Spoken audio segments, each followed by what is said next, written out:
Today on the Football Guys Fantasy Football Show, we're doing dueling mock drafts. We're going to take a look at our 2025 NFL Mock Draft 2.0. That's right. Dave did a mock draft. I did a mock draft. They are both on the Football Guys website, and we're going to compare them back and forth, see where we agree, where we disagree, and talk about the offensive players and what this could mean for fantasy, for dynasty, with these different landing spots. Dave has challenged me that he said there's no way we can keep this show under an hour. Bet. We're going to do it. Alfredo, have I ever told you the story about when I was just a young boy? All right, with the first pick, the Tennessee Titans. We both went with Cam Ward here, Dave. And I don't know if there's too much to say. I just think it's these quarterbacks that have these tremendous traits typically end up going higher. Every single sign points to the Titans taking Cam Ward. That's what I would do if I'm the Titans here. I think you kind of have to do this. What were your thoughts here? Yeah, I mean, it seems like everything they've done has indicated that they're ready to take him. They canceled their meetings with Shedeur Sanders and Travis Hunter. It sounds like they are just dead set on taking Cam Ward. Beefed out the offensive line last year. It seems like they're kind of laying the blueprint for what they want. We got to remember, with Brian Callahan being the head coach here, he was there when they drafted Joe Burrow and kind of built around him. Now, Cam Ward isn't the same level of prospect as Joe Burrow, but we saw the blueprint and how it worked for them. You know, they went with Joe Burrow first overall at the top of the second round. They paired him up with T. Higgins. And now with the first and 35th pick, I could see them doing something really similar here where they take Cam Ward number 1 overall, take best available wide receiver early in the second, and then they have somebody opposite Calvin Ridley to get a semblance of a pass game going. Yeah, you know what? I miss the times of the NFL draft where everyone just knew who the first overall pick was going to be like a week before. Like, they announced it. They had the jersey ready. They had everything. This guy was already doing press tours. I feel like it was the Baker Mayfield pick where we kind of didn't know what was going to happen. Like, I remember the Dolphins had the number 1 pick and they just took Jake Long and we all knew like a month in advance. All of the fun Matt Ryan stuff was over. And we knew that last year with Caleb Williams. Like, it was like week 14. Oh, yeah. And we were like, all right, well, that's Bears fair. are taking Caleb Williams. Like, sometimes you know. And I think the difference is, like, you talk about Baker Mayfield. I don't think he was ever like and I think Baker Mayfield, I mean, that's the comp we have for Cam Ward in our rookie guide. I think that's a perfect comp because a good player, and he's got the tools, he's got the big arm, he's got the college production, but he's not one of those eye-popping prospects. You know, he's not a Caleb Williams, he's not a Trevor Lawrence, he's not a Joe Burrow. So I think that's why there's still some confusion about who's going number 1 overall. But to me, it looks like it's going to be Cam Ward, and I think we've had the conversation on this show, but it seems like the markets are starting to favor Cam Ward a little bit closer to Ashton Ginty in dynasty rookie drafts. And it wouldn't surprise me if by the time the draft is over, you know, in early May, when people are doing their dynasty rookie drafts, that we actually see that flip where Cam Ward does become the 101 in rookie drafts. Are we both on the same page here that we think that neither of these quarterbacks are going to have huge fantasy or like huge fantasy value in year 1, regardless of where they go? It's going to be a tough situation for Cam Ward, especially if they don't take a wide receiver in round 2 and they expect him to go out there and be a prolific passer with Calvin Ridley and Chikakonkwo. I mean, that's not the best situation for success for a young quarterback, but I'm sure you remember, Alfredo, I did that big study on draft pick and how it correlates to fantasy success for quarterbacks. Yep. And at the end of the day, a guy drafted number 1 overall is going to get a pretty long leash. If it's not from the team that drafted him, he'll get a second chance elsewhere. And I think, again, going back to Baker Mayfield, perfect example there. Like, wasn't great with Cleveland, but then Carolina Panthers gave him another opportunity. The Los Angeles Rams gave him another opportunity. It was finally his 4th team, the Tampa Bay Buccaneers, that he's now turned into a locked and loaded QB1. So even if Cam Ward doesn't immediately, you know, fire on all cylinders right out the gate, I think he'll get another opportunity down the road. And when I did that study, one of the things that I looked at was the likelihood of a quarterback drafted number 1 overall getting 80 plus starts, which is basically 5 seasons of being a starter in the NFL. 81% of quarterbacks drafted first overall end up hitting that mark. So you look at Cam Ward, you basically got an over 80% chance that you're getting a 5+ year starter at the quarterback position. And that's so valuable in super flex leagues. Yeah, the percentages of us finishing this pod in under an hour are dropping by the second. At pick 2, Cleveland Browns. I went with Shedeur Sanders here. I just think if you're the Cleveland Browns, you need a quarterback. You've got to get out of this quarterback purgatory, this quarterback hell even. I mean, I don't see how you pass on a quarterback here when there's not really any others in the draft. Maybe you trade back up for a Jackson Dart or someone like that, but I think that they take Shedeur Sanders here. I've been saying that since January. I'm going to keep saying it. Mary Kay Cabot, very trusty Cleveland reporter, has said that it is essentially down to Shedeur and Travis Hunter. So we'll see what's going on there. But Dave, who was your pick for the Browns here? I did see that report come out, and full disclosure, I think it was after your mock. my mock came out last Monday. Yours came out a couple of days ago, so yours is a little bit fresher. You've got a little bit more news here. I did go with Abdul Carter though, and it does seem like they've changed their sights to Travis Hunter since then. We also got Adam Schefter kind of coming out and corroborating that same report, or more so, Schefter came out with a report, and Mary Kay Cabot corroborated it. So it does look like they might go with Travis Hunter here, but to me, I mean, this is a team that very clearly knows the importance of a pass rush, and they just locked up Myles Garrett. And I think having Abdul Carter opposite him would be a great way for them to build the team. But whether it's Travis Hunter or Abdul Carter, I think they're both good picks here. But like you said, it's a quarterback-driven league, and Shedeur Sanders, I don't think that he is worthy of the number 2 overall pick. But what No. if Deshaun Watson isn't 100%? Are they planning to roll Kenny Pickett out as the week 1 starter? Because he's on the depth chart right now as the guy, and we don't know if Deshaun Watson's going to be ready or not. We don't know if he's ever going to play again. So many unanswered questions here that Shedeur Sanders would also make sense. I'm curious because I know that Travis Hunter is an incredible player. I don't know how you justify taking him at 2 overall to be a receiver when you simply don't have a quarterback. I know that your offense was last in the league or one of the worst in the league in scoring. A lot of that had to do with the fact that there was no Nick Chubb. There was no starting quarterback for most of the season. I'd be intrigued to see what the Browns really do there. Yeah, I'm trying to think the last time a wide receiver's gone that high. Like, I'm flashing like Jamar Chase, Jamar Chase, top yeah. 5. But even that, like Jamar Chase, like I don't want to throw around the word generational, but Jamar Chase was pretty darn close to a generational wide receiver prospect, and even he fell to 5. I mean, it's kind of unprecedented to see somebody who would, it seems like the Browns would want to use him as a full-time receiver to go 2nd overall. That would be kind of eye-popping, but I also get it. Yeah, Hunter's a good. Okay, I almost said good. He's an extraordinary player. Don't get me wrong. It's interesting because I think he's getting that cornerback bump of look at the positional versatility you have 2 for 1, but then you'll have a team like the Browns say, we're going to draft him to play wide receiver. Well, that positional versatility goes away. Right. So it just, I'll be intrigued to see where that goes. He did come out and say if a coach will let him, he'll play 100% of the snaps on offense and defense. Of course, yeah. He's going to say that. Of course, love he's going that to say mentality. that. And then he's going to have to be the highest paid player in NFL history. At 3, New York Giants. We both went the same way here. Travis Hunter, the guy we were just talking about. And Dave, if you are running the New York Giants, where do you have Travis Hunter playing? What are you doing with him? I think that they have 2 huge needs right now, and that's at wide receiver and cornerback. They lost to Dory Jackson in free agency, and Deonte Banks just hasn't really become the guy that they had hoped he would be. So this team is desperate for a cornerback. They're also desperate for a wide receiver 2 to play along Malik Neighbors. So if the Giants are sitting there at 3 and Travis Hunter's on the board, I don't think they'll be able to turn the card in fast enough. I think that it wouldn't be great for his fantasy value here because they don't have a great quarterback situation right now. Malik Neighbors is going to take 30 to 35%. You're not into Russ? Himself. Like I said, the quarterback situation in New York isn't great right now. And it just makes so much sense. And I think this would be the best football landing spot for Travis Hunter, where he can be a full-time cornerback and then he can get 8 to 12 snaps as a receiver as well to play opposite Malik Neighbors. Wouldn't be great for his fantasy value, but this is, I mean, how else do you get an opportunity like this where you have 2 huge glaring needs at the top of the draft and you can address both of them with 1 pick? This is what Giants fans are probably praying happens. See, this is what I don't like, is that everything with Travis Hunter sort of gets watered down because of exactly that, Dave, where you're like, we can address 2 needs with 1 pick. And I've always hated that on the offensive side when it's like, well, this player's kind of a tweener. They can do a little bit of everything. Yeah, but you never actually get them to be really good at that one thing that you really need. And that's my worry here is that, sure, he'll be good at corner. I think he's a better wide receiver. Yeah.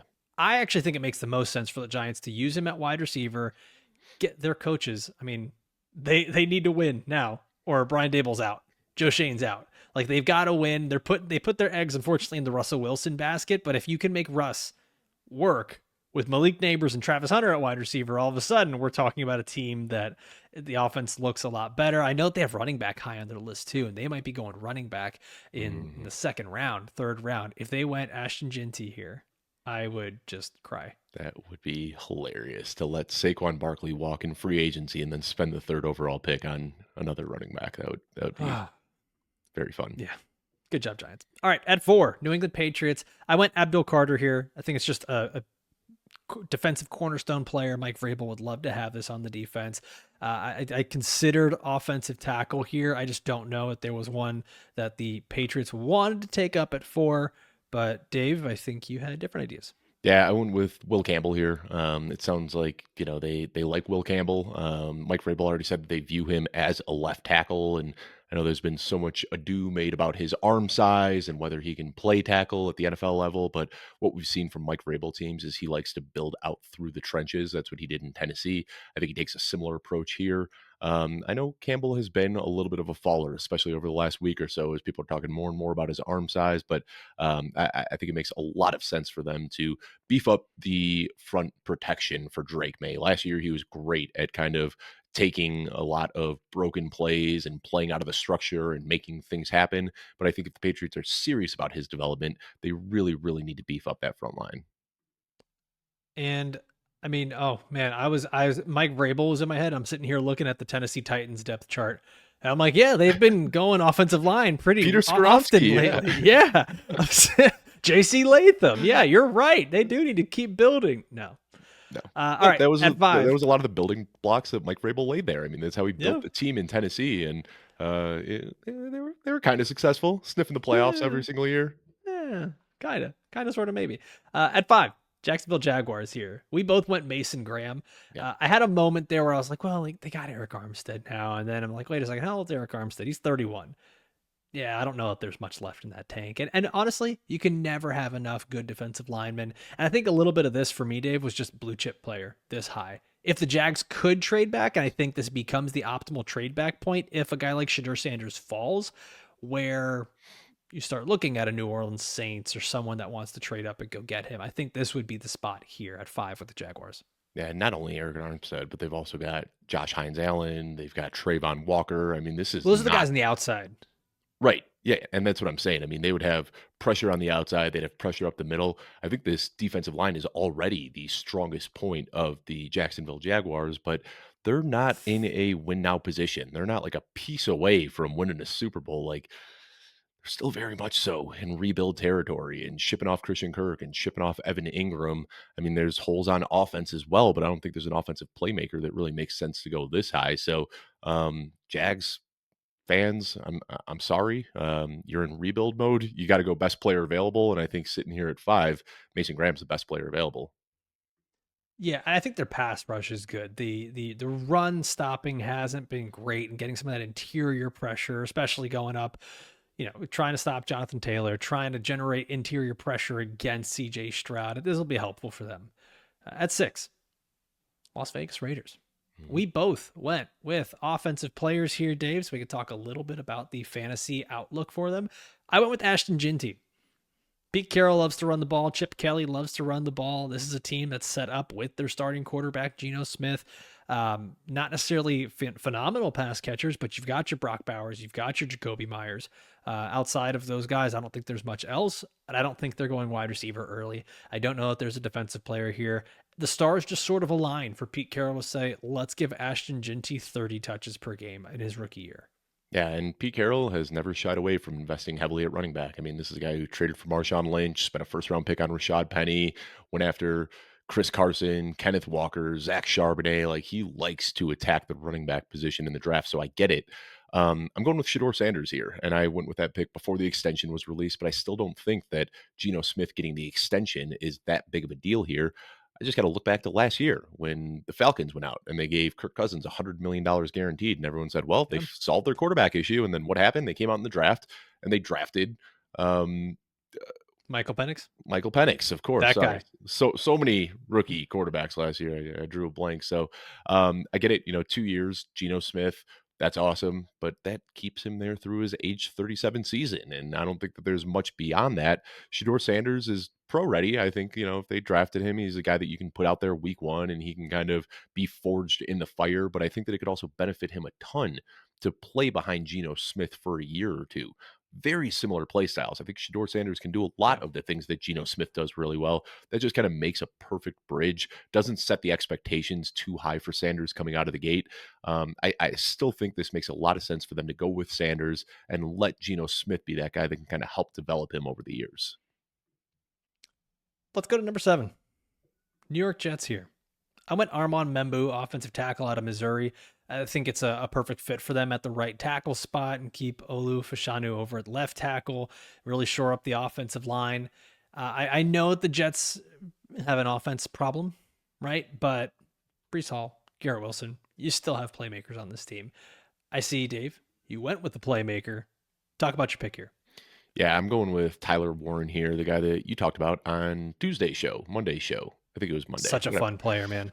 Yeah, such a fun player. Like you said, kind of a Swiss Army knife. And they do have weapons right now, Garrett Wilson and Brees Hall, but why not just give them more weapons? I will say Jeff Bell threw a little cold water on this take when he talked about Jeremy Ruckert being an Ohio State tight end, and that they might be trying to recreate the magic from that Ohio State team with Justin Jeff Bell has Fields. such a love for like random Ohio State. State tight ends. I remember I wrote something about Cade Stover in the rookie guide, and Jeff was like, "Don't throw shade at Cade Stover. He was an excellent tight end, great athlete."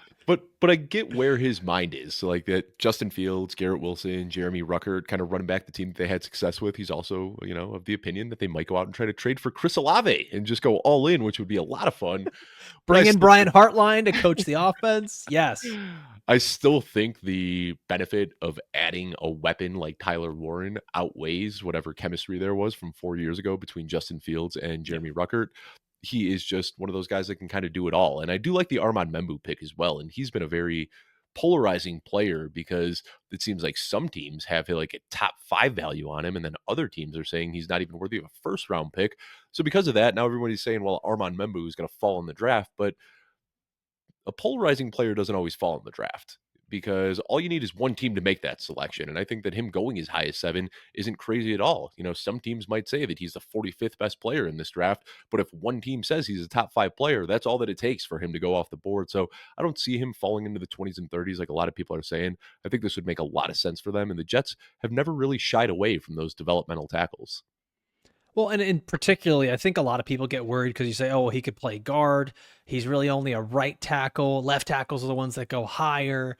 Well, the Jets don't need a left tackle. Yeah. And they have no reason to move Fashanu over to right tackle. You bring in Armand Membu, he's a plug and play instant starter for however many years. This is a quality player. So that's why I went with that one. Let's go to the next pick. At 8, Carolina Panthers. I went boring. I went defense. I went with an electric edge rusher here, Jalen Walker, the edge out of Georgia. I saw this interview where, oh my gosh, I'm blanking on the Carolina Panthers head coach, Dave Canales. Talking about Jalen Walker with Kay Adams. And oh man, it was like a parent talking about their child. It was incredible. The amount of admiration he has from Jalen Walker, super young, but seen as the leader of that Georgia defense. And hearing Dave Canales go on and on and on about that, about how that's what they need in Carolina. You need someone who can be a leader for your defense. You've got that with your quarterback on offense. You need someone that can bring that energy and keep the team together and be an example at such a young age. I think that's where they're going. But Dave, I also really love your pick here. Yeah, I went with Ted McMillan. I think that's just what so desperately is missing from this offense. You've got a 46-year-old Adam Thielen still holding down the wide receiver 1 spot there, but that's not going to last forever. And I think that it just makes sense. If you're going to be sarcastic, you have to go a little older. Because there's going to be someone in the comments that's like, I can't believe you thought he was 46. Yeah. Adam Thielen, 113 years old out here, still just putting plays on tape. But I don't think that he's a long-term option there. And I think that it just makes so much sense when you look at Dave Canales' offenses from previous years. When he was in Seattle, they had DK Metcalf playing that X receiver role. When you look at Tampa Bay, they had Mike Evans playing that X receiver role. And last year, they kind of tried forcing Xavier Legette into that role, but that's not his skill set. That's not what he does well. So for me, I see them drafting Ted McMillan, putting him in that X role where he can get across the middle of the field, deep downfield, make contested catches. And then that pushes Xavier Legette into the slot where he would play his best football, where his athleticism can really shine. And then it pushes Jalen Coker all the way out to flanker, where he can just kind of stretch the field vertically. It just seems like everybody falls into roles that are better suited from them when they get that X receiver. We've heard them out in the trade market with T. Higgins and Brandon Ayuk and some of these other players. But with that not working out, I don't think that Ted McMillan is worth the 8th overall pick, but it is just such a glaring need for that offense, and they really need to do something to get Bryce Young on track. Yeah, it makes so much sense for me. So I love your pick there. It would that make Tet, where would he be for you in, let's say, rookie ranks, If dynasty he goes rookie 8th draft? overall and everybody else is falling into the teens and 20s, even if we get some better landing spots out there, I mean, we've seen X receivers flourish in Canales' offense. We saw signs of life from Bryce Young at the end of last season. I think if Ted McMillan goes 8th overall, he's got to be the consensus wide receiver 1, maybe wide receiver 2 behind Travis Hunter if he lands with Cleveland. Yeah, I think I'm right there with you. Would you put him ahead of any of the running backs? Ginty, Hampton, Henderson, where are you at? If Henderson falls to round 2, I might put Tet ahead of him. But if we do see Ginty, Hampton, and Henderson all go round 1, I'd probably prefer all of them ahead of Tet. All right. I think I'm with you on that one. Let's go to the next team here. Number 9, New Orleans Saints. I went with Will Campbell, offensive lineman out of LSU, and I think that this is one, he gets to stay home. They've got plenty of film on this guy. They've watched plenty of games of LSU, and I think the cool thing here is that they're going to have a lot of opportunity to put Will Campbell wherever they want. Right now, they've got Talise Fuaga at left tackle on the depth chart when he's actually a right tackle. So they can move Fuaga back to right tackle, kick Trevor Penning into guard, and that's something that this team has done a lot, is putting offensive linemen out of position. So even if they choose not to do that, they can kind of put Will Campbell wherever they want. Go slide him into guard if you don't think that his arms are long enough. Put him wherever they want. They got Cesar Ruiz at guard, and he was normally a center. They've got everybody all over the place here, and I think that if Kellen Moore is going to try to turn the Saints offense into something, it's not going to happen overnight. It's not going to happen with one pick. He just came from Philly, where he knows that the offensive line is what held everything together for that offense. And then you added all the other fun pieces. So I think you put the offensive line in place. Then maybe later in the draft or next season, he's able to get the quarterback that he wants. But Dave, your Saints pick is spicy.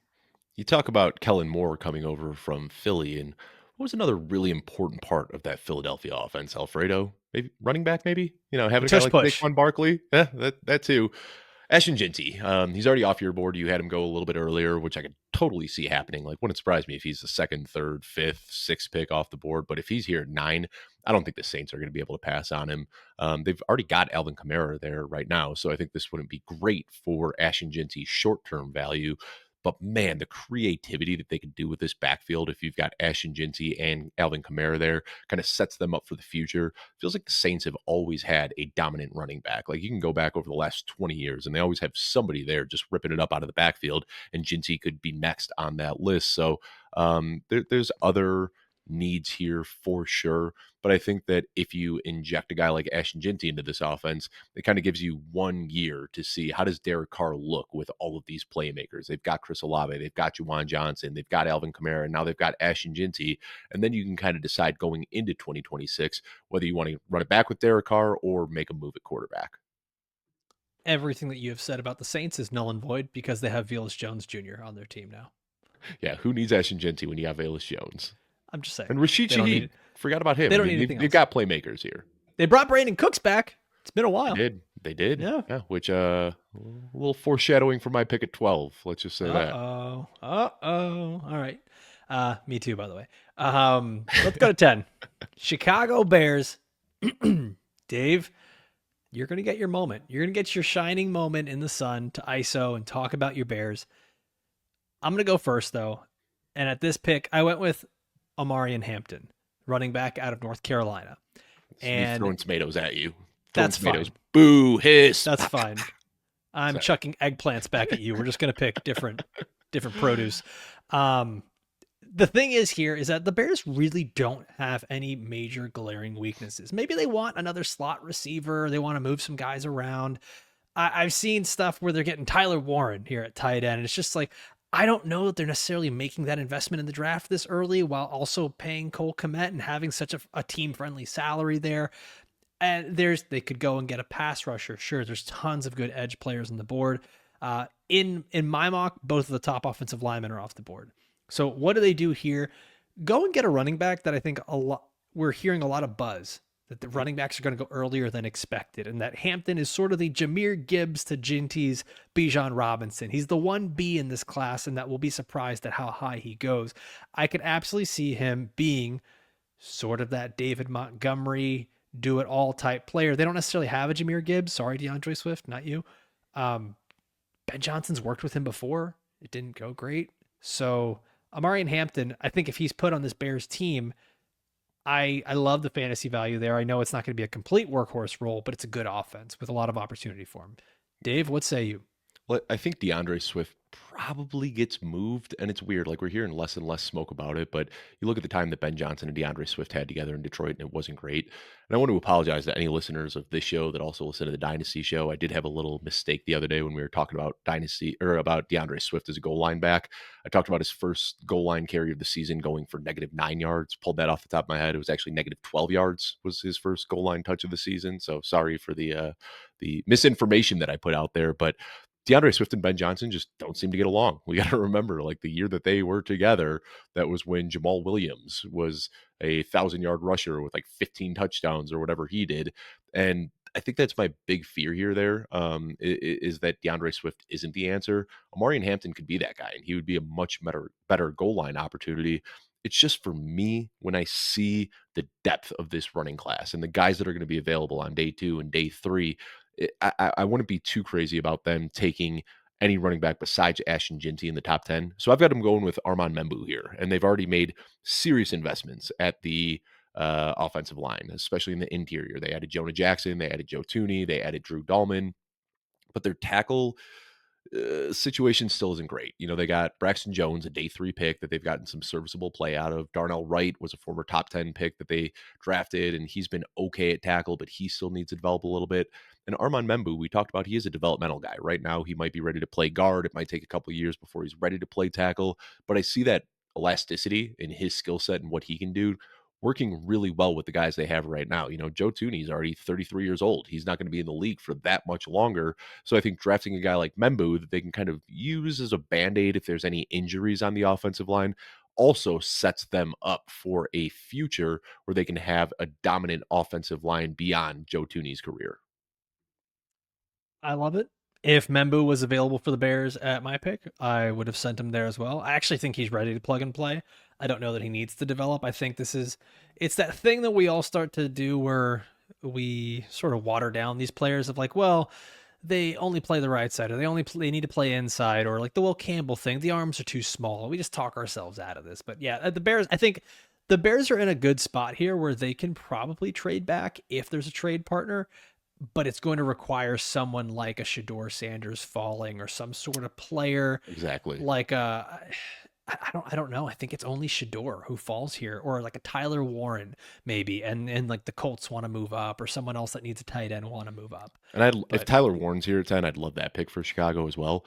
One other thing I want to say is, Ryan Poles was a former offensive lineman, and he's been pretty good at drafting O-line. I mean, like I said, he hit a starting tackle, left tackle on day 3 a couple of years ago with Braxton Jones. And last year they did go out for this developmental guy. They drafted Kieran Amagaji in Amagadaji. I always screw up that last name. Their third round pick last year is very much so a developmental guy, almost no expectations his rookie season. Armand Membu might be a little bit more pro ready, but they like getting these really big athletic freaks that can kind of move around and get out as a lead blocker. And Armand Membu would just be another guy that could do that. I want to try to say it. Kieran Amagaji. Amagadaji. I think we're missing a syllable there. It's a No, tough it's one. Amagaji. That close, yeah, something like that. I know it's Tamagotchi. All right. I got the first name. At 11, San Francisco 49ers are up here. We both went defense. I went with Jahdae Barron, the corner out of Texas, and it's just because he is already so proficient at the type of defense and coverage that Robert Saleh loves to run over there in San Francisco. He's going to be bringing that back to the Niners.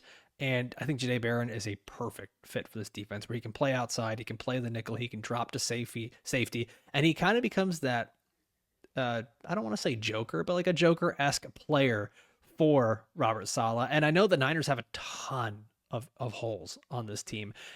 I wouldn't be surprised if they're another team that trades back, but we keep saying it, and I think it's just going to be harder for teams to trade back in this draft. Yeah, the 49ers are kind of one of those teams that needs like everything and nothing at the same time. It's like Right. they're kind of shaky at every position, but they don't have any like super glaring needs. I was shocked when I shared my mock draft on social media. 49ers fans were like mad at me for mocking a cornerback to them. And I don't know if you've shared yours yet on social media, Mm-hmm. Alfredo, but you might get similar pushback here. They lost Javarius Ward in free agency. Like he got $54 million to go play elsewhere. And they have kind of set themselves up for the future with Diamador Lenore and Renardo Green, but that's not, you need more than two cornerbacks, especially in today's NFL where they play out of base nickel package so And often. their So, safety spot is bad. They right. brought in Trey Brown. Yeah. I mean, like they have enough questions in that secondary.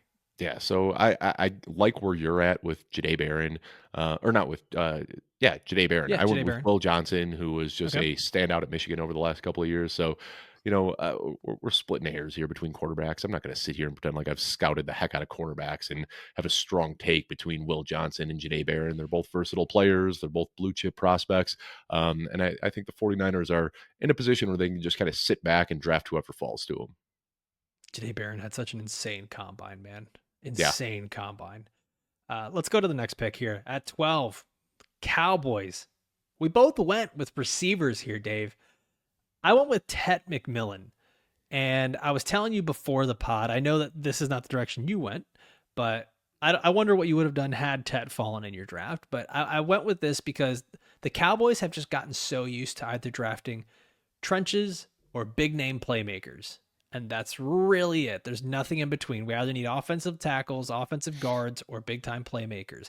And I didn't see an offensive lineman that I thought they would take this early in my last mock, my mock 1.0. I had Kelvin Banks here. I got the vibes of him sort of sliding a little bit. So Tet McMillan is the big name here. I think he complements CD Lamb really well, where he can play on the outside. And I know they sort of need a field stretcher, which is, I think that's where you went with the pick that you have here. Ted's still got that ability. He probably doesn't have the speed that we'd like to see here, but Dave, all credit to you. So I'm stealing this from you before you get the chance to say it. With the amount of play action that Brian Schottenheimer wants to use, I know they're going to be taking more deep shots. I think that still works for a guy like Tet McMillan, who doesn't have the best speed to separate, because you get that little extra moment of hesitation from your secondary. But talk to us about your pick, because I think this one's also very real as well. Yeah, I went with Matthew Golden, and if you look again, going back to our rookie guy, the player comp we had for Matthew Golden was Brandon Cooks, and they just lost Brandon Cooks in free agency. So this not only allows them to fill what is a very obvious need on offense, but also with a very similar, younger, potentially better at this point in his career player. Now, when I look at the wide receivers in this class, first of all, props to you, Alfredo. You were very early on the Travis Hunter wide receiver one. I was a coward who got scared off by uncertainty, and I had him low in my rankings because of it. But now, as we're getting more word that teams are viewing him as a wide receiver, I have moved him up. I think that, if he's a pure wide receiver, he's the clear wide receiver one in this class.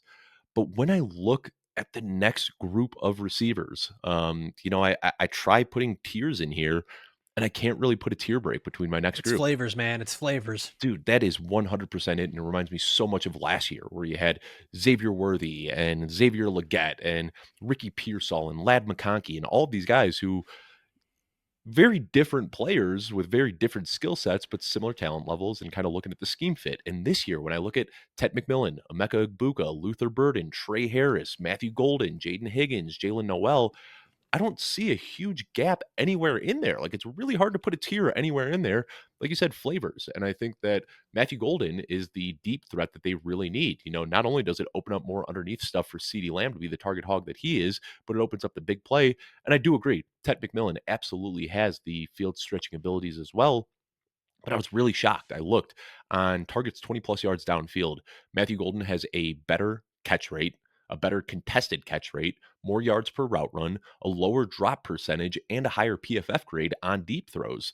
Mhm. Golden's also the faster guy, so Ted McMillan can do that, and I think that what Ted McMillan would bring as a red zone threat would offset the speed that they wouldn't get from Golden. But again, it's flavors here, and when you've got a guy like CeeDee Lamb that's going to take 30 to 35% of the targets, having a guy like Golden that could keep defenses honest with his speed, just I think really puts a bow on this entire Schottenheimer offense. So I think Golden makes more fit schematically, but I think that you can make an argument that maybe Tet is the slightly better receiver. I just when I look at scheme fit, like you said, flavors here, I think Golden makes so much more sense for Dallas.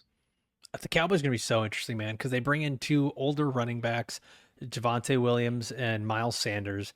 And I think with Brian Schottenheimer, I think everyone was assuming it's going to be a lot of running, a lot of running. Mhm. Schottenheimer's also had a lot of passing too, Yeah. especially in his time in Dallas. So Dak Prescott's still the quarterback there. CeeDee Lamb still on the field there. If you add a Ted McMillan or a Matthew Golden, this team might have to rely on the pass, especially if their defense isn't up to snuff. So this might be a thing where they might have to be a little more pass heavy than we think.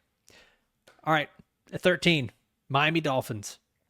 This is the first time I have made this pick for the Miami Dolphins, and it tickled my draft bone a little bit.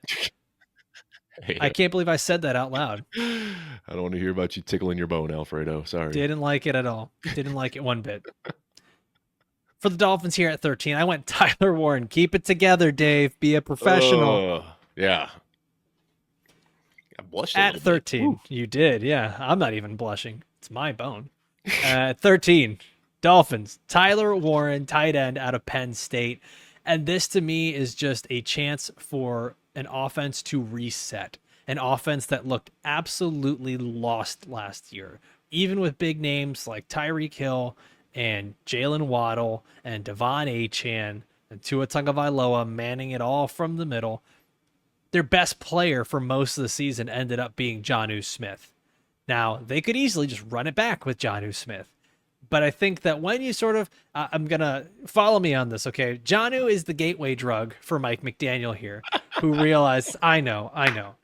Yeah. Oh, I love This it. is where Yeah. Mike Yeah. McDaniel sort of realizes, man, we can do this with the tight end after doing nothing with tight ends for 2 straight years. Now, all of a sudden, he's saying, we can do this.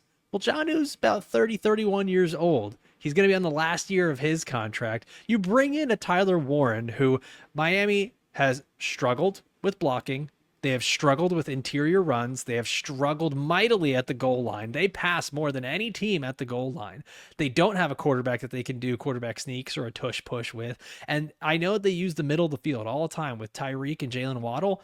Now you can actually utilize those guys on the outside and let Tyler Warren take the middle. Let Tyler Warren be the slot receiver. That's something that Miami has not had for a long time. So with this, I just love the versatility of having Tyler Warren in motion in the backfield, lining up at quarterback, lining up at receiver. And I think it gives the Miami Dolphins offense a brand new identity. Okay, there. I'm done talking about bones and drugs. I love it. Because the only thing better than one Jonnu Smith is two Jonnu Smiths, and That's that right, should be baby. a really fun season. I went with Calvin Banks here. I think that this is just a huge need, especially now with Teron Armstead retiring. They need help there. I mean, they let some good offensive linemen walk a couple of years ago in free agency, and then Teron Armstead's gone now. And last year, Tua Tagovailoa had the highest sack rate of his career. The run game didn't have the same spark that they've had in years past there. And you look at Calvin Banks, I mean, this dude is just a tractor in the run game. He's been anchoring down So that good. front protection for the last few years at Texas, paving the way for Bijan Robinson, Roshan Johnson, Jonathan Brooks, Jaden Blue. And he's just exactly what this team is missing right now. We saw a couple of years ago. I mean, Tua Tagovailoa was lighting it up, and the run game was unstoppable. And then the offensive line fell apart, and it hasn't been the same since. I think they really need to go back to the offensive line well here. And Kelvin Banks is that guy that could just immediately step in for Teron Armstead. What upsets me so much about the Dolphins, Dave, is that they have not been going to the offensive line well. They do it, and they do it in the Yeah. second round, Yeah. or they do it in the third round. And they never take an offensive lineman early like fans have been clamoring for years. So I would once again be surprised. It would not shock me if the Dolphins took another corner or another pass rusher like they've done every single year in the first round.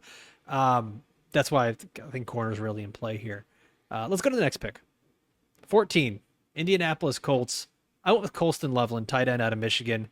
Just a guy who is an athletic freak, 6'5", around 250 pounds, This is exactly what the Colts love to draft. They need another pass catcher, someone that Anthony Richardson can rely on, help him develop.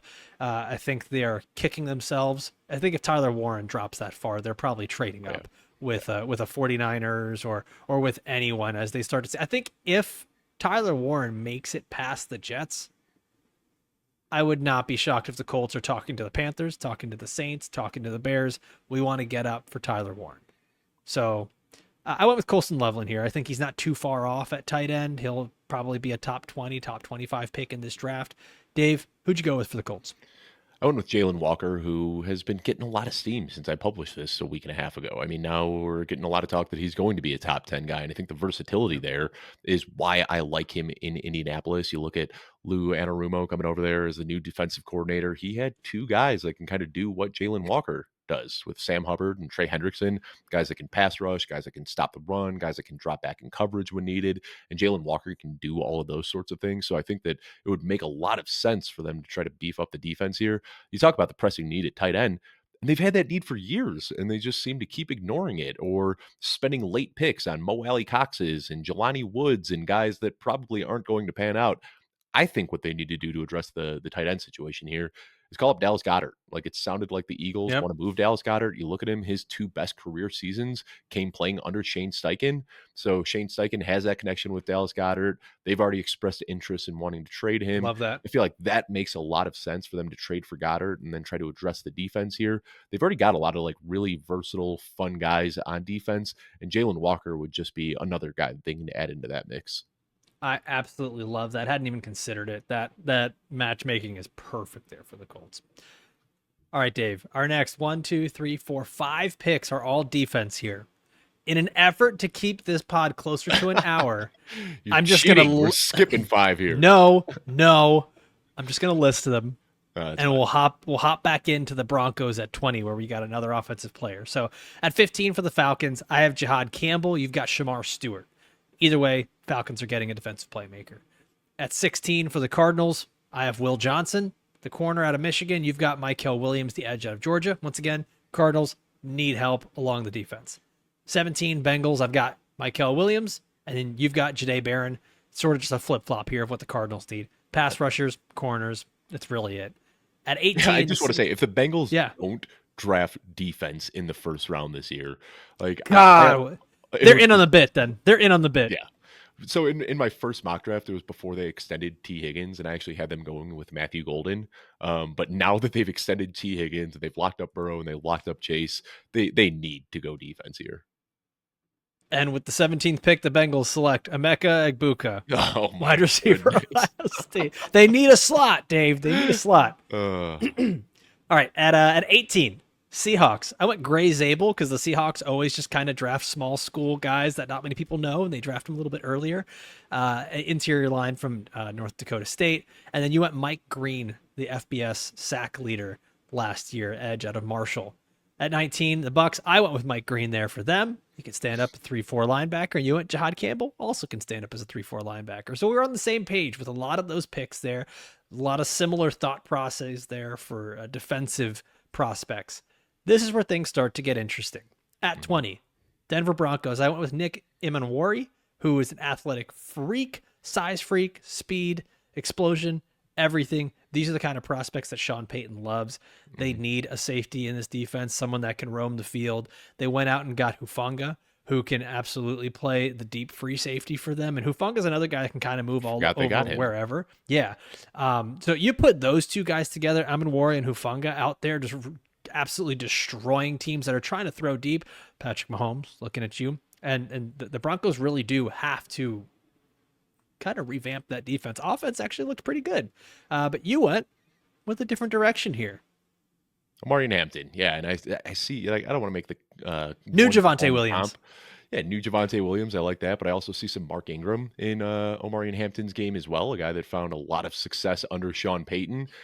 So this is a team they clearly need a running back after letting him go. I don't think that they're comfortable rolling into the season with Jaleel McLaughlin and Audric Estime and I can't even remember the other guys. I mean, Blake Watson, like they've got names on the roster. Tyler Bidet. Yeah, exactly. He's still there.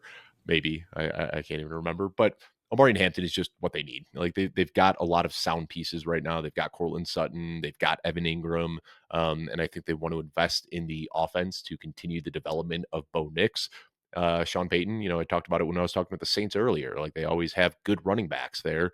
I don't know if that was Sean Payton or if that was Mickey Loomis making those decisions, but either way, a Sean Payton offense without a good running back just feels wrong. Like there was something missing last year, and it was a running back. So I think them putting Omari and Hampton, just dropping him into that offense would really kick it up a notch. I would absolutely hate this. I would absolutely hate this because we know what Sean Sean Payton would Payton give does him to running backs. 120 touches, and then you'd have some weeks where Tyler Bidet is Well, coming out as the Jaleel RB1. McLaughlin's hot this week. Mm-hmm. Let's give him the goal line carry. But I do wonder how much of the running back usage last year was just from them not having a guy. Because what we've seen is that Sean when Payton's there always is kind of been. He's always been. We've seen it off he's often and got the on. yin and yang type where, you've Right. got like the pass catching guy, the Reggie Bush, the Pierre Thomas, the Alvin Kamara, but then he's also found success with having that hammer type of running Yep. back, like a Mark Ingram. Mark So Ingram. I think that if you have Hampton in here, he could be the guy that could be the clear RB1. And then you get a handful of touches here and there for Jaleel McLaughlin. But I think that last year, the carousel we saw in that running back room had a lot to do with the personnel there more than just Sean Payton wanting to do that. Caleb Johnson in the second round, I think would That be would make a really lot of fun for sense them. too. Yeah. That would be I'd really be fun. shocked if they leave round 3 without a running back with one of those Same. picks. Yeah. Same. And then I will do my best to not draft that running back anywhere, at any time, in any format. 21, Pittsburgh Steelers. I went Derek Harmon, defensive lineman out of Oregon. There are, every year, we always hear, this guy plays like a Steeler. This guy plays like a Raven. And there are just players that look the part, feel the part. They fit the scheme. And Derek Harmon has said multiple times that he models his game after Cam Hayward, fellow defensive lineman for the Pittsburgh Steelers. And in this, I wanted to give them help along that D line. They need someone who can play on the outside. So Derek Harmon for me there. Dave, this I think is your spiciest pick in the entire mock draft at 21 to the Steelers. You went with Jalen Milroe.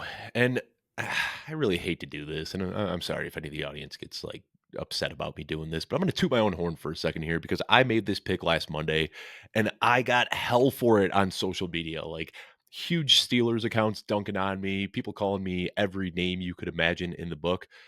And then a few days later, it comes out that Jalen Milroe got an invite to the NFL draft. And since then, this has become kind of a common pick. I checked yesterday on mockdraftdatabase.com. They do great work over there. Definitely check out the website if you're sickos like Alfredo and I. The last 8 drafts that were published as of yesterday had Jalen Milroe going 21 to the Steelers. So, you trendsetter, you. I don't want to say that it was me that did this, but I think that, him getting the invite immediately after piqued a lot of people's interest. And then you start wondering, well, who could draft Jalen Milroe in round 1? And all signs point to the Pittsburgh Steelers. Last year with the quarterback room that they had, Justin Fields and Russell Wilson, they clearly want to have a mobile guy. And we've seen this in Arthur Smith offenses, whether it was Ryan Tannehill or Marcus Mariota or Desmond Ritter, or last year, Justin Fields and Russell Wilson. They want guys that can move and be mobile from the quarterback position. And now when you've got DK Metcalf and George Pickens on each side stretching defenses vertically, it's just going to open up even more rushing lanes for Jalen Milroe. You look at the one big kind of weakness in Milroe's skill set, and it's the short to intermediate game. He can find the open receivers. He can't always necessarily hit them with the touch that's required in that part of the field. But when you got DK Metcalf and George Pickens, I don't know if there's going to be a lot of short to intermediate throws. They are going to want to push the ball downfield, which is where Milroe throws his best balls. And then them stretching it just lets him run even more. So I know this is kind of a spicy pick, but I just don't believe that the Steelers want to go in with Mason Rudolph and Skylar Thompson as their quarterbacks. Milroe is a guy that fits schematically. He's got the skill set. And I don't know if I've talked about it on this show, but I think that one of the reasons he's kind of falling down draft boards is because we've seen these toolsy athletic quarterbacks not pan out over the last few years with Justin Fields and Trey Lance and Anthony Richardson. But I think if Jalen Milroe was in a draft 10 years ago, the skill set, the big arm, the athleticism, the college production, I think that would have pushed him into being a top 5, top 10 pick. But because those guys have failed recently, now he can fall into the 20s and maybe even outside of round 1. Okay, so here's my pushback. First, I don't think Jalen Milroe goes in the first round. I think a team maybe gets spicy on him in the second. I actually think it's more likely he goes in the third. The Steelers, they don't have a second round pick. So if they take Milroe in the first here, they are punting on all other needs. I could see them trading back and seeing if like a Jackson Dart falls, and I'm not super high on Dart either. But I think that they have so many needs and they are in win now mode. You don't trade for DK Metcalf and then say, let's have Jalen Milroe develop over the next 2 to 3 seasons. And even with Mike Tomlin, I know they had a good year last year, but he's sort of on the hot seat of just not really winning where he needs the Mike to win. Malone hot seat, right? Yeah, The guy right? who's like winning games and still gets fired a week before the playoffs. Yeah, but you didn't expect Insane. that NBA crossover. Yeah, insane. So that's my only pushback with Milroe, but we're going to see. I mean, he's been getting some buzz now where Mel Kiper had him recently going at pick 34 to the Giants in his mock draft. So there's been buzz that Milroe could be going first round. And like you said, there's other people that are putting him to the Steelers at 21. We'll have to wait and see. And I think you do mention them not having a second round pick, and I think that's why they might need to reach on Milroe here because they can't afford to hope that he falls in round 2 because they don't have a round 2 pick. And there are other needs there. Like they need a running back, they need a defensive tackle, but those are guys that I think they can comfortably get in round 3. I mean, you can get a running back on day 3 to pair alongside Jalen Warren and probably feel okay with that if you get a guy with a complementary skill set. Like we said at the top of the show, when you were talking about Shedeur Sanders going to the Browns, it is a quarterback-driven league, and I just don't think that they think they have any chance of winning if they're hoping Mason Rudolph or Skylar Thompson could be the guy coming out of camp. Aaron Rodgers? I still think that's where he ends up. Like, there's not really, He could. there's nowhere He could. else. I think could. that's probably it, and they're probably waiting on that. Anyways, we've spent too much time talking about the Steelers. 22, Los Angeles Chargers. They need help all over the defensive line. I went with Kenneth Grant, big nose tackle coming out of Michigan. Jim Harbaugh's got that experience with him. Easy plug and play guy. One of the most freakish athletes in this draft. Becomes a big time starter for them. Dave, you also went back to Ann Arbor and got another player from Big Blue. Yeah, and he might go earlier than this. In my first mock draft, I had Colston Loveland going 9 overall to the Saints. I'm not gonna lie, I forced this one a little bit because it would just be so much fun. I mean, You're like, let me swap some of these picks around. Yeah, Milroe looks like a good pick for the can Steelers. I get All right. Colston Loveland to fall all the way to the Chargers? And I did because this is my mind, and I'm going to do whatever I want to make it fun. This would, oh my gosh, it would just be so much fun. You know, Jim Harbaugh reuniting with Colston Loveland, who had his best production under Jim Harbaugh. They did go out. I'm drawing a blank right now. They signed a tight end. Will Disley. I got you. Keep whoever it was, like it's a veteran tight end that could be a short-term band-aid. Tyler Conklin. And they have Will Disley. Of course, Tyler Conklin. Yeah, and I don't think Tyler Conklin is a long-term answer. But we can't escape Tyler Conklin, Dave, no matter how hard we try. No, he is always going to be a focal part of every show we do. But you look right now, like they went out and they brought in Najee Harris, which I think they're comfortable with, is kind of the workhorse running back for them. They've got Ladd McConkey. They've got Quentin Johnson. They brought Mike Williams back. They've got the quarterback. They've got the offensive line. The one thing missing here is a tight end, and they don't have any one guy that can really go up the seam. You know, Quentin Johnson is best near the line of scrimmage where he can make plays after the catch. Mike Williams is best when he can get outside the numbers. Ladd McConkey can kind of do it all. He can be that seam guy, but he's not going to be ripping off the same plays after the catch up the middle of the field that Colston Loveland can do. This just makes so much sense. This would have me so in on the Chargers offense. If they draft Colston Loveland, Justin Herbert's going to be inside my top 8 quarterbacks next year. I want to correct you there on Mike Williams and where he's best. He's best when he's in a time machine from 5 years ago. But still, I That's mean, the usage that they'll be having him, they're not going to I. be asking him to be the same guy he was 5 years ago. They're going to say, get outside the numbers, run 40 yards downfield, and every once in a while, That's who he jump was up. 5 years ago. Right. But, he's It's just the probably going worst to be version of that. the same role with much less production this year. Yeah. All right, next team on here, 23, Green Bay Packers. Packers love going after athletic freaks, and it's either size or speed or both when they can get that. You and I both looked at some pressing needs here because I like your pick as well. I went with Matthew Golden here. The Packers seem to be one of those teams they love watching a few big games from a player. They love the early draft risers. They are willing to take guys who have speed and just bet on traits. Matthew Golden might not be the size that they normally want, but I don't necessarily know that the Packers really have a true wide receiver core where everyone is lined up in a certain spot. They sort of have a positionless wide receiver core right now, and they can let Dontavian Wicks and Romeo Dobbs be their bigger guys, but I think Matthew Golden and Jaden Reed would give Jordan Love plenty of targets all over the field. They've got big targets at tight end with Tucker Kraft, and I'm blanking on our other guy here from Oregon State because he didn't play. Luke Musgrave, thank you. They've got some targets, but they really lack that true wide receiver one. I personally don't know that Matthew Golden is a wide receiver one in the NFL. I'm going to upset people. He was barely a wide receiver one at Texas, guys. He was for about a month. He was for a month, and I know that they were big games. He needed Isaiah Bond to be hurt. Uh-huh. It was a lot of circumstances there. So I'm not as high on Matthew Golden as some other people are, but I think it's fine for him to go here at 23 to the Packers. Dave, who'd you go with? Sorry, got preoccupied. Dave's on a different show right now.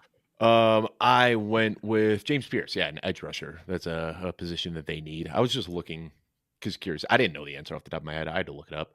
When do you think the last time the Packers drafted a first-round wide receiver was? That's what I was looking up.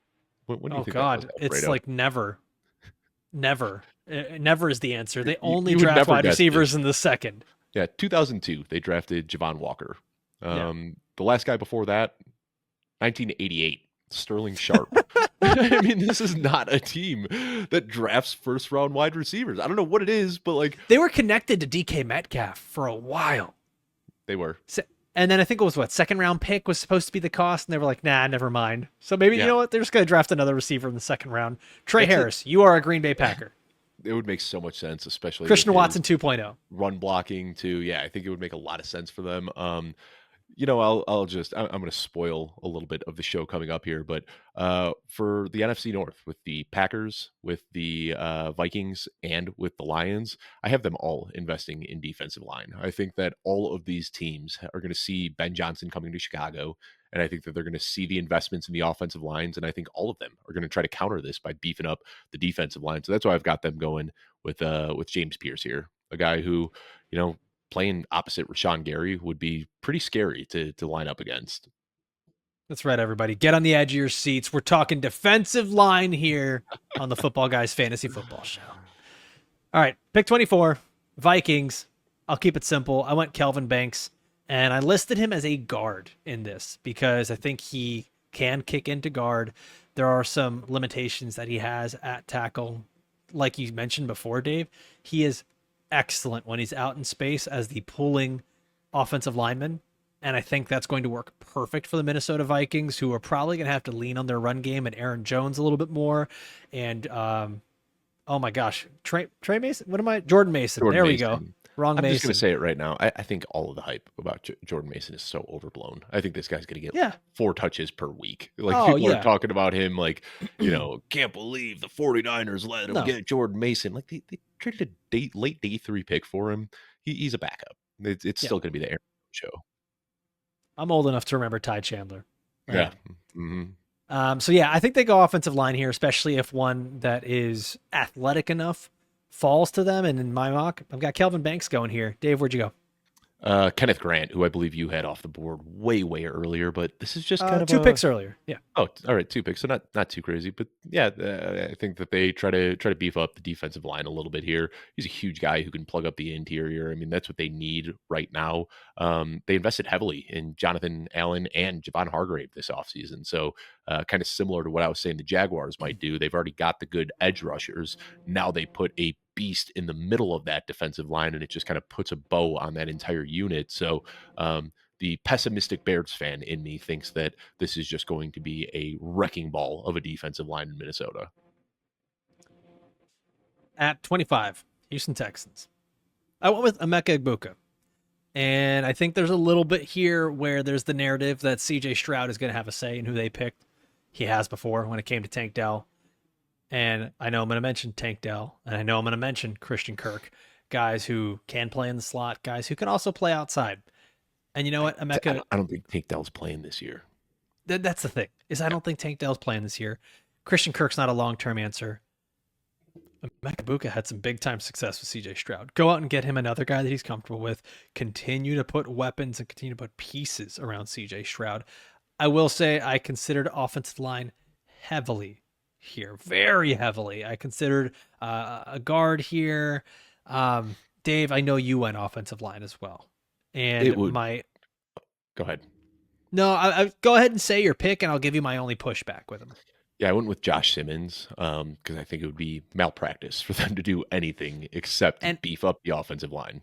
and I'm with you on that. And I almost went with Josh Simmons here too. The problem is that he might not play this season either. It might not be until late in the season, and then hopefully have him for a playoff push. So I struggle with it. A team investing a high pick in a player who might not play for the first 10 weeks of the season or more. And I think if Josh Simmons is off the board, they might be in panic mode. Like there's a big tier fall off at offensive tackle after Yeah. Josh Simmons. I think they might even reach into the day two well and just reach out a guy, 30, 40 picks earlier than they need to because, you look at the offense that they want to run here. They need a good offensive line, and they had the worst offensive line in the league last year. And then what did they do this offseason? They shipped off the best player on the worst offensive line. Like Laramie Tunsil is gone now. This team has such a glaring need. We saw the regression last year from CJ Stroud. It was still serviceable production, but a huge regression from his rookie year. And they need to stop that right now. Like another season of regression from CJ Stroud. And we can be looking at one of those situations where a very talented player just had his development ripped out from underneath him and ends up being a bust. And if they don't beef up this offensive line, that's a very real fear with CJ It's Stroud. gonna be a Yeah, it's gonna be a rear feel with CJ Stroud falling on his rear over and over and over. By the way, one more guy they could have had, Josh Connerly, the offensive tackle out of Oregon. He's another guy that's been getting a lot of first round buzz. I've seen him go as high as like 13 to the Dolphins. So Mhm. he could be one that fits in with the Texans there. Let's go to the next pick here, 26. I think we can make this one quick, Dave. I want Tyler Booker. Give them an interior offensive lineman. Rams won't necessarily care about a guy that needs to be fast and get outside. Malachi Starks, safety, Georgia, for you here. Continues just to beef up that secondary. They need some help there. Starks was like a top 10 pick until he had a Mhm. disastrous combine. And it seems like this is what the Rams have always done is like when people overreact, like Malachi Starks, very good prospect. And then he has one bad workout and now he's going to fall. That's what the Rams do. They just sit there and they take that value as it falls to them in drafts. Yep. This is why all these teams continue to pick here towards the end because they just get the value. Yep. And here's another one. 27, Baltimore Ravens. I went with Shamar Stewart here for the Ravens, a guy that you had going much earlier. I think the teams are going to be very split on Shamar Stewart. They're going to either love the potential or they're going to hate the lack of production. And I think Baltimore is the type of team that always takes a risk on potential, and they have the coaching staff that can always develop these guys. And Shamar Stewart, he can play in the 3-4 defensive front. You can move him in a 4-3 defensive front. Doesn't quite matter. He may not have the production that you want coming out of Texas A&M, but he's an absolute freak of an athlete. And Baltimore's done this before with Odafe Owe, and they've done this with other pass rushers in the past. I think they could almost set themselves up with a Calais Campbell type player here with Shamar Stewart, who they had for years. So I like that pick there. Dave, who'd you go with for the Ravens? Emeka Egbuka, who you just had going off 2 picks ago, but I think that this makes a lot of sense for the Ravens. And if the Packers are the team that never drafts a first round receiver. On the opposite end of the spectrum, you have the Yeah. Baltimore Ravens, who in the Lamar Jackson era have just consistently drafted round one wide receivers. Marquise Brown, Rashad Bateman, Zay Flowers. They've had mixed success is maybe a nice way to Yeah. put it with these Yeah. guys. But they really don't have a pure slot receiver right now. Like Zay Flowers has been playing out of the slot because of his creative route running and his after the catch abilities, but he's basically a zero in the run game. Like he is not getting in there and blocking the way Emeka Egbuka can. So similar to what I was saying about how Tet McMillan could kind of push all of the other receivers into spots that they'd flourish in, I think Emeka Egbuka would do the same for the Ravens. He can play out of the slot. It pushes Zay Flowers out wide where he can go back to the field stretching big play guy that he was at Boston College. And then it puts Rashad Bateman out to flanker where he can do a similar thing where he can be a big play threat. And Emeka Egbuka, what gets lost in the college production is how good he is as a blocker. I mean, I'm talking like a Robert Woods type of blocker where he is willing and able and he gets in there and he gets in the piles and he moves people. And when you've got Derrick Henry and Lamar Jackson here kind of being the focus of the offense, I think it makes a lot of sense for them to invest in a slot guy that is also very, very useful in the run game. Pick 28, Detroit Lions. We both went with the exact same player here, Donovan. Dave, I want you to say the last name. Ezeruaku. No. One try was enough. Donovan Izaraku, the Ezeruaku, edge yeah, just like I rusher said. out of Boston College. And he's not going to give you much probably in the run stopping side of things, but Lions were really in trouble last year when they lost Aiden Hutchinson. I think if you can get a guy with some pass rushing juice to play with Hutchinson, there's enough other good pieces in that defense that can stop the run and do the other things. Go and get yourself some sizzle with your steak, I Detroit. don't think the Lions have a draft need. Like those must be nice. Yeah. Must be nice. Can you draft an offensive coordinator? We'll all right, 29.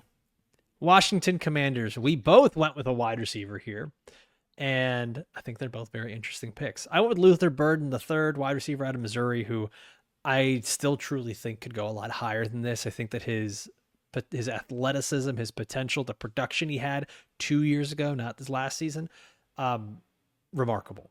And I think he's a player that could go really, really high, but I'm sure there are also going to be other teams that are just out on him after last year, after everything that's gone on with Missouri and sort of the lack of route running that they've done there, the lack of game planning, lack of offensive schematic that they really had there.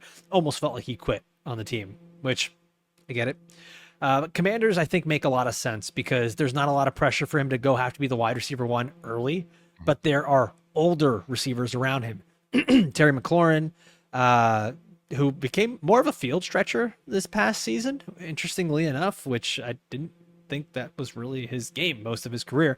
And they bring in Deebo Samuel, which shows that they do have a desire to sort of not flip things around, but they want to add new wrinkles to this offense. And I think that we've already seen this with Cliff Kingsbury when he went out and drafted Rondale Moore early for the Cardinals. And Luther Burden, I think, becomes a much better Rondale Moore for the Commanders and gives Jaden Daniels a really easy outlet guy to use on screens, underneath routes, and I think he's going to be actually a pretty damn good deep threat when needed because he can burn anyone off the line. So I went with Luther Burden here. Dave, you also went with the wide receiver. Yeah, and I've said Luther Burden, like his ceiling comp, like if it all comes together for him, he can be a Jamar Chase type of player that can, take a screen, break a tackle, and then outrun the entire defense, or he can get behind a defense and catch a big ball downfield. I mean, the ceiling is so high. It was just the usage in college was a little bit suspect.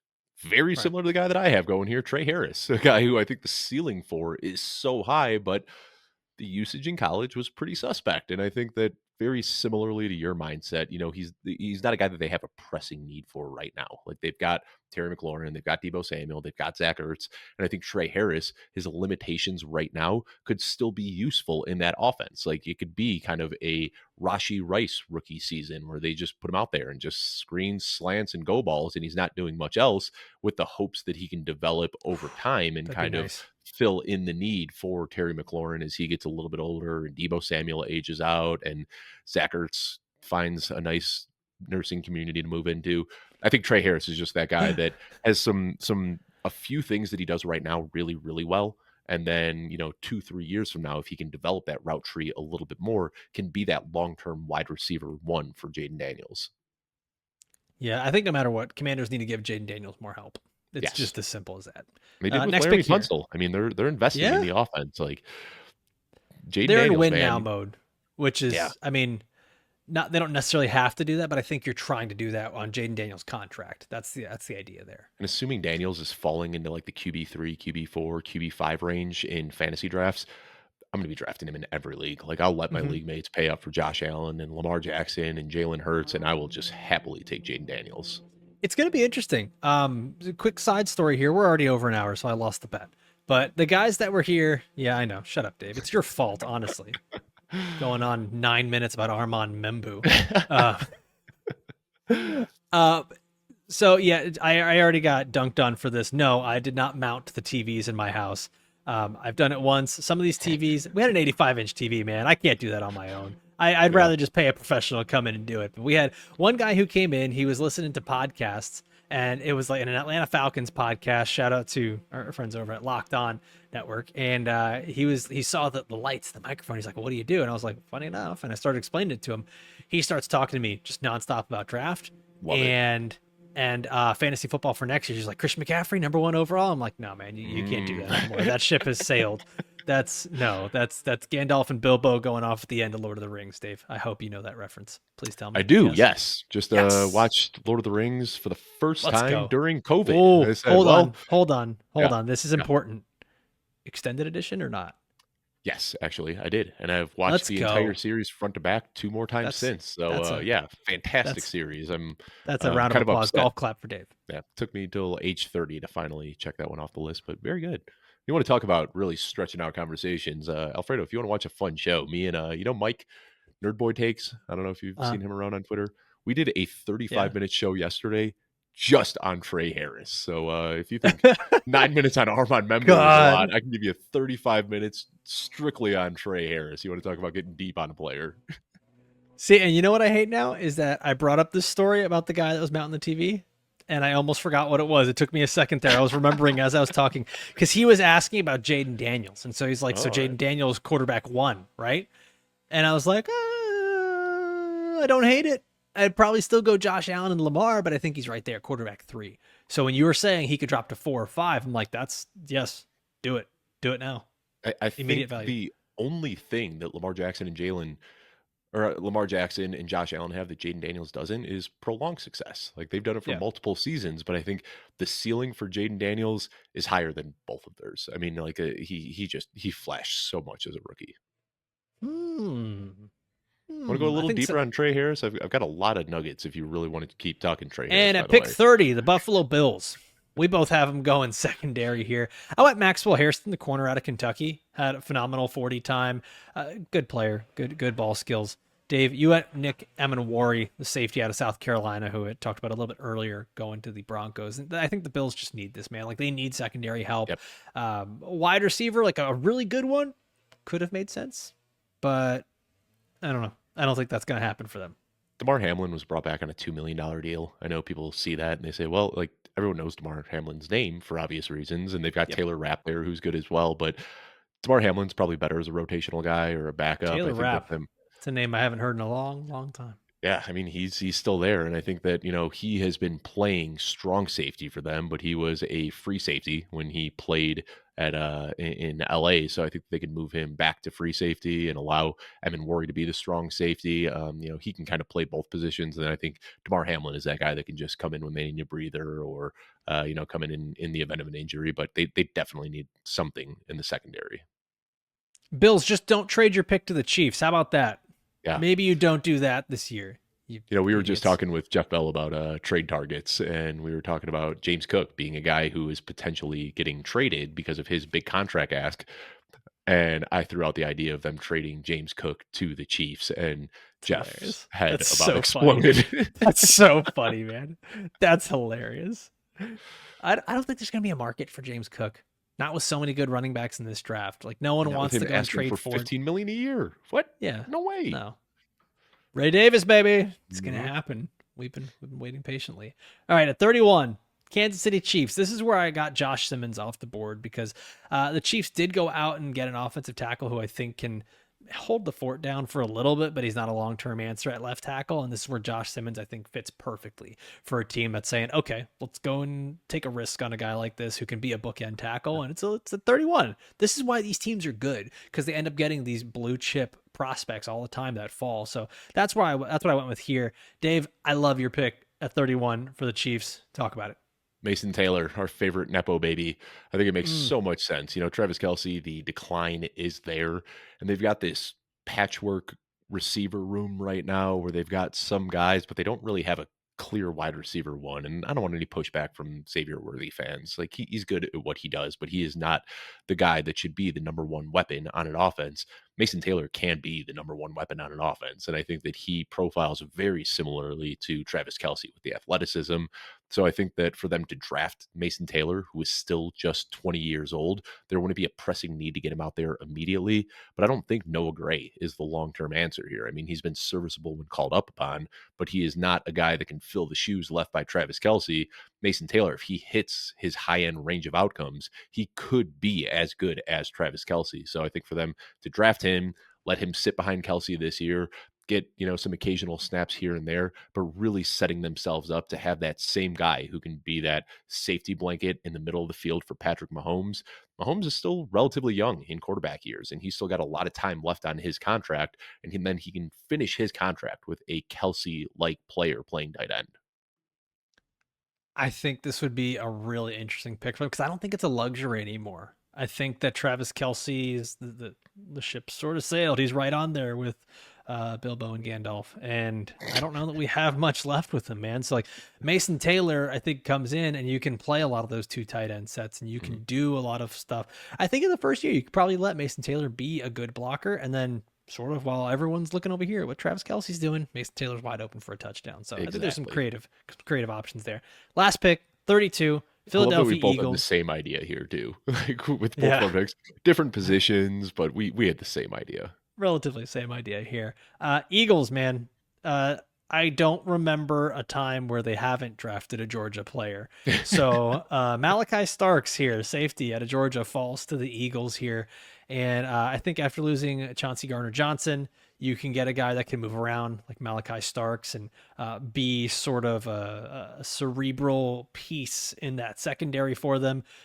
The Eagles just do this, man. Howie Roseman, he just waits for those Georgia guys to fall, get the blue chip prospect that someone questions for one reason or another, and boom, you plug them in. Yeah, and if it's not a Georgia defender, it's just a really good defensive lineman. So I've got Walter Nolan going here out of Mississippi. They've already got Jalen Carter and Jordan Davis. They've got no huge pressing need on the defensive line, but we know that this is where they have liked to build their strength over the years is in the trenches, whether it's offensive line or defensive line. I don't think they have any glaring needs on offense right now. So why not, get another player? Walter Nolan, a guy who is getting top 10, top 15 steam, is now starting to fall in drafts a little bit. Like we said, this is what good teams do. I mean, I talked about the Rams kind of with the same idea you had, just catching Malachi Starks as he's falling, and the Eagles, if Walter Nolan falls here, they're going to catch him as well. This is just what good teams do. They get good players that fall in the draft, and whether it's Malachi Starks or Walter Nolan, they're going to walk away and we're all going to say, how did Howie Roseman do it again? I mean, I just started thinking about this. If they trade Dallas Goedert and Mason Taylor's there for them at 32, I think they do that instantly. No problem. Yeah. Just another big guy who can do the job well. Well, Dave, we are really close to the NFL draft. We are, 3 weeks away? Maybe less? I'm not doing math right now on the pod. But Dave and I are going to be doing 2 episodes a week here as we lead up to the NFL draft, and then probably a little bit afterwards as well as we continue to react, do some rookie rankings, things like that. And there's already talks right now of how we are going to be broadcasting during the NFL draft, reacting to the NFL draft. The Audible channel for Football Guys is going to be doing a live stream during round 1, and we're figuring everything out right now for day 2, round 2, round 3, what we're going to be doing here. But Football Guys fans, it's looking like, well, you'll be situated with me and Dave doing a little round 2, round 3 stuff. And for those of you who have not already checked out the Football Guys rookie guide, make sure you have downloaded that. Okay, right now it is free. It is free. There's so much research that has gone into this. Dave and I have been part of it. Jeff Bell, so many other staffers here have put their hard work and effort into this, and it's free for you. The link is in the description of this pod and in the YouTube video. So just scroll down a little bit, click that, check it out. But once the draft happens, y'all, it's not going to be free anymore. So go and get the goods now. And then when the draft happens, we're going to update this with all the fantasy outlooks for these players and how everything changes once they're on their new teams. And I'm telling you, it's a phenomenal guide. We put a lot of love into it.